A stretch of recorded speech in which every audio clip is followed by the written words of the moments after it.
श्री कृष्ण लीला। एक दिन माता यशोदा दही मथकर माखन निकाल रही थी। अचानक माँ को आनंद देने के लिए बलराम और श्याम उनके निकट पहुंच गए।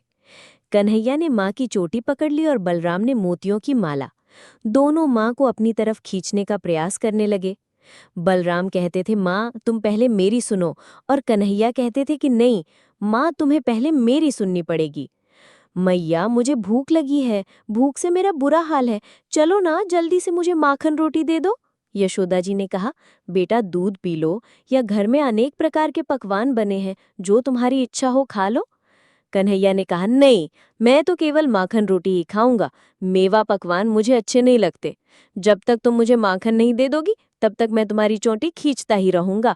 माँ ने कहा, कन्हैया अगर तुम माखन खाएगा तो तेरी ये चोटी छोटी रह जाएगी, कभी नहीं बढ़ेगी।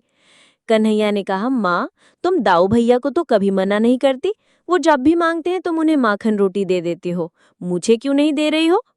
माँ ने कहा, कान्हा देखो, पहले मैं दाऊ को भी माखन रोटी नहीं देती थी, वो भी मेवा पकवान खाता था और दूध पीता था, तभी तो उसकी चोटी लंबी चौड़ी है। यदि तुम भी दूध पियोगे तो तुम्हारी भी चोटी लंबी हो जाएगी। जाओ मेरे लाल, अच्छे बच्चे जिद नहीं करते।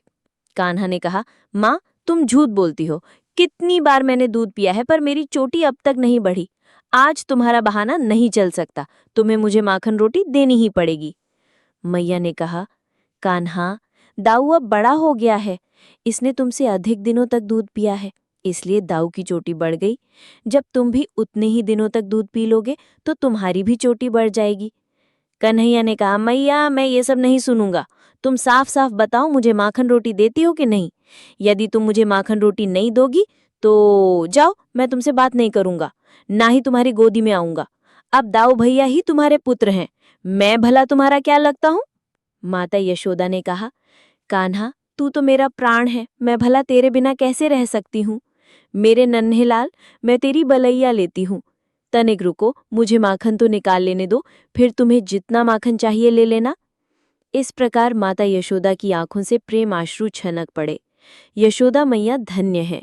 त्रिभुवन का भरण पोषण करने वाले प्रभु माखन के लिए बार बार उनके आगे हाथ फैलाते हैं। यशोदा मैया से बड़ा सौभाग्य भला किसका होगा। जय श्री कृष्ण। अगर ये बात अच्छी लगी हो तो लाइक, शेयर, सब्सक्राइब और बेल आइकन दबाना ना भूलिएगा।